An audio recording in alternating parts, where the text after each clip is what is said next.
take a look at some of the Dodge Tool characteristics that we can play with.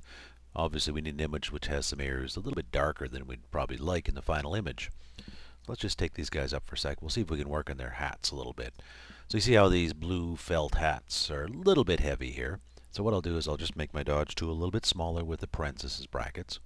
And using maybe, I don't know, 20% or so, use your scrubby slider, call it up so you call in a value, maybe 20% or so. And I'm going to concentrate on the shadows in this case because this hat is quite dark.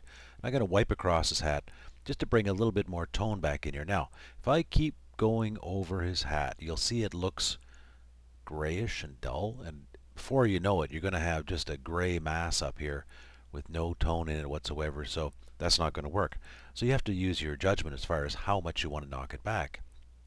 Let's take it down a little bit more, and I'm just going to do a little bit here just to brighten the band on it a little bit. Now I'm going to try to keep some of the texture in the hat. Maybe we'll come under the brim here a little bit. So you have to be careful about going too, see, it looks like it's wishy-washy there. Let's take that last one out. There we go. And let's just open up a little bit detail in there, just a bit in there. Let's just open up this fella's brim just a little bit here too, just to get a bit of tone in there. Now, you have to be careful you don't make it look like it's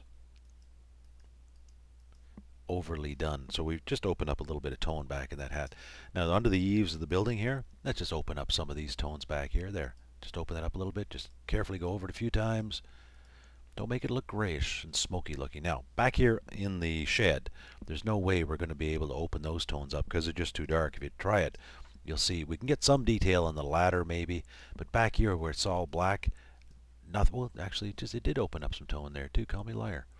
Okay, there will open up a little bit back here. You got to be careful though because it'll become very contrived looking after a while. Oh, we do get some tone back in there. Boy, it's more than I thought we'd get there. Okay, let's not go crazy here because it's going to look smoky if we keep going too much. There, it looks smoky now. Let's just see if I can save that a little bit. There, we did open up some detail in there. I'm surprised we opened up that much.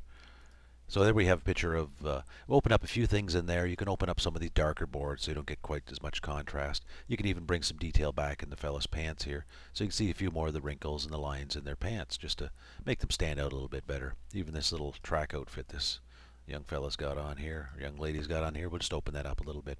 So you can use the Dodge tool to open up the shadows in your image. Now I've got another picture back here. This fella's face is fairly dark. So let's say you like the density on his jacket and whatever at the reenactment, but you want to lighten his face a little bit. Same idea. Set your brush to a certain size. Let's go with the midtones here because this is more of a midtone in the skin. And what we'll do is we'll just open up some of the detail on his face just by the dodging tool. It might be a little bit big. Take it down. Just come in here. Just click on it. Now it'll get smoky at some point and it'll look bad. So I'm just going to open up some of the detail here. So his face will come up a little bit brighter than it is right in the past. But if you keep going, it's going to get smoky looking. So you have to use a little bit of judgment as far as how much you want to open up. And that is the Dodge tool, which is found next to the sponge and the burn tool. And the same controls that apply for the burn tool apply for the Dodge tool. There's quite a number. You can custom make tools.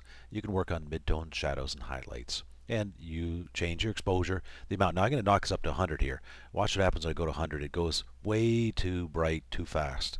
So you want to work in smaller increments, anywhere from, I find 30 works well, even 20. That way you can just go over it, and as you keep going over it, it will lighten successively as you go over it to open up the tones inside there so you can see them a little bit better.